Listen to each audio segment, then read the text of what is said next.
Hey everybody, it's Conga Dan here. Check out this beautiful scenery. I want to talk a bit about beautiful scenery today.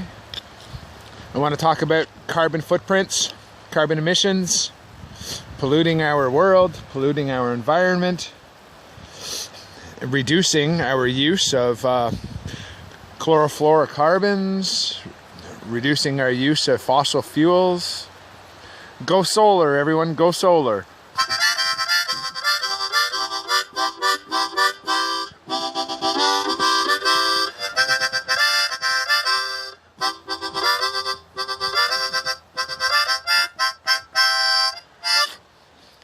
My father, a long time ago, taught me to carpool.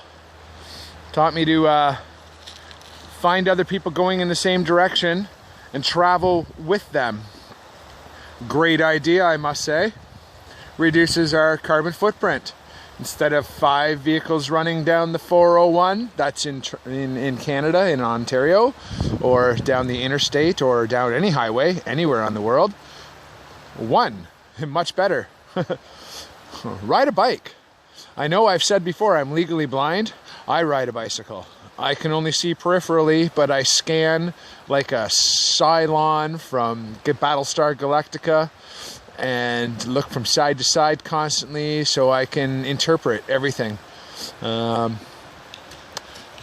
emissions, the gas you use, the natural gas, the coal you burn, the wood you burn, the diesel you burn, all of it. In your fireplaces, your gas stoves, in your cars, your buses, your motor vehicles, even your boats. You know, we have to reduce them all. We have to find a way to reduce them all. There are alternative fuel sources out there.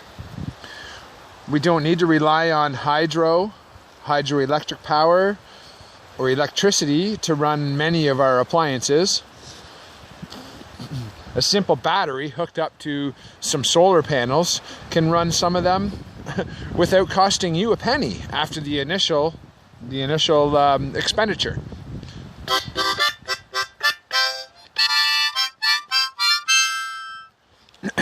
When I was in grade 6 many years ago, I built myself my first solar powered boat. It was a little model boat. I got the kit at a model store, and my friend and I put it together. And we attached a small solar panel about 3 inches long. It was about 4 inches long and about 2.5, 3 inches wide on top of the boat. And then we hooked some wires up to like a generator, and that fueled a propeller. And I filled the tub up with water, and we put the boat out in the sun, and the propeller started turning, and the boat was driving around in the tank full of water. No problems. Solar power comes from the sun, but there are other ways to get sunlight strong enough to support solar power. We used a regular 100-watt light bulb, actually. It produced enough light for the solar panel to turn it into electricity. It was wonderful. Great science fair project. We didn't win. We got an honorable mention because the judges thought that our parents did all the work. It wasn't our parents. My dad drove me to the model kit store. I delivered newspapers at the time to pay for the solar kit, the solar panel kit, and the model kit. And my friend Aaron's father supplied the power tools to cut out the wood, but we did it all ourselves. Painted the boat, made the tub of water, did obviously the science fair project, made the experiment work. This was in grade 6. I'm 41 years old. We're talking 25 years ago, 30 years ago, probably closer to 30 years ago. I ran a boat with solar power. If it could be done then, it could be done now.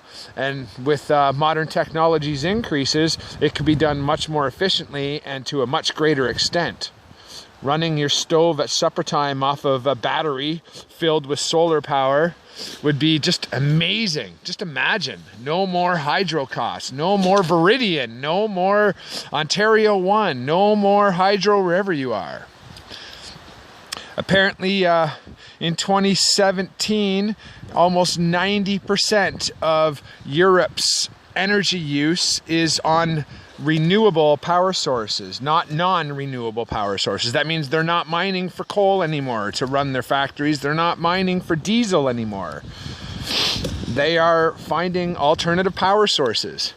Wind power, wind turbines. What a wonderful way to go. I mean, there might be a small amount of noise from those huge giant fans spinning and collecting air and using the air current as a form of energy. Wow. How advanced is that?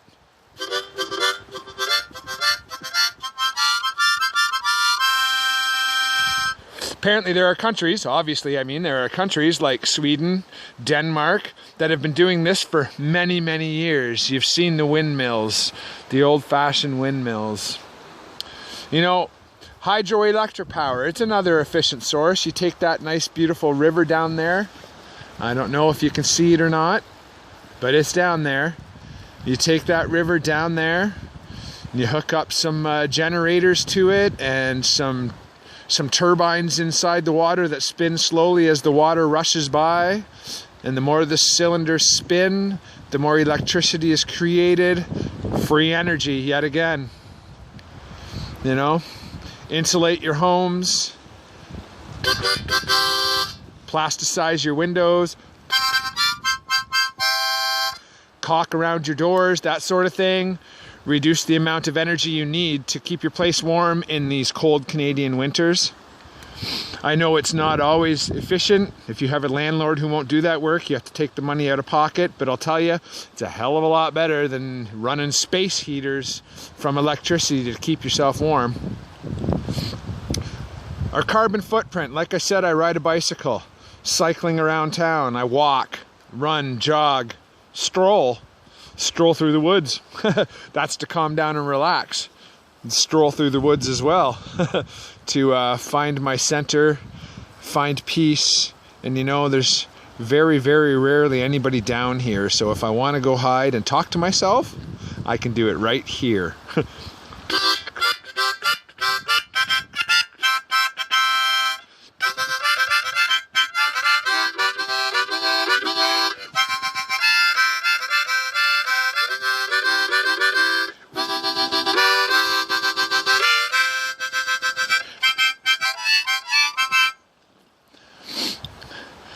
Let me see here.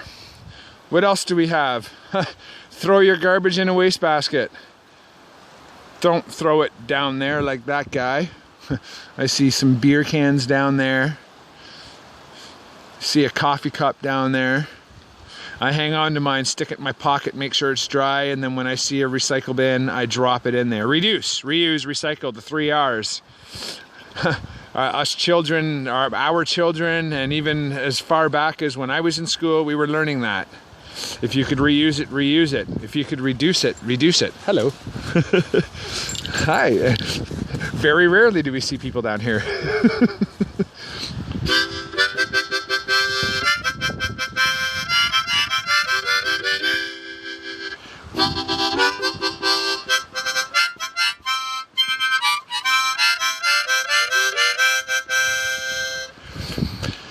Yeah, exercise, keep yourself healthy, eat healthy homegrown foods, healthy meats, locally bought. Avoid all those factory built concoctions that you can get ready-made, stick in the microwave for 3 to 5 minutes and you've got yourself a meal full of crap that's slowly destroying the world and your body. Let's avoid those kinds of things, reduce that kind of thing. Everybody should have a garden in their backyard. Everybody should compost. Composting, if you don't know, is taking all the junk that you don't eat and throwing it a hole in the ground, and it turns into rich black earth that you can grow more plants for. Did you know?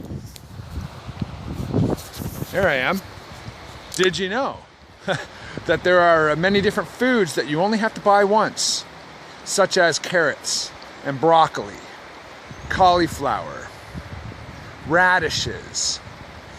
You chop off the top, the greens, you eat the rest, and you stick the greens with a little bit of a top back in the dirt, and it creates a brand new plant for you to eat next time. I mean, you'd have to do a lot, but you know, saves money at the grocery store, saves packaging, saves well, you know, it might put a few factory workers out of work, but perhaps they'd be better off finding ways to clean the environment rather than destroy it. Chalk that one up to the big companies, eh? Anyway, that's it for me for now.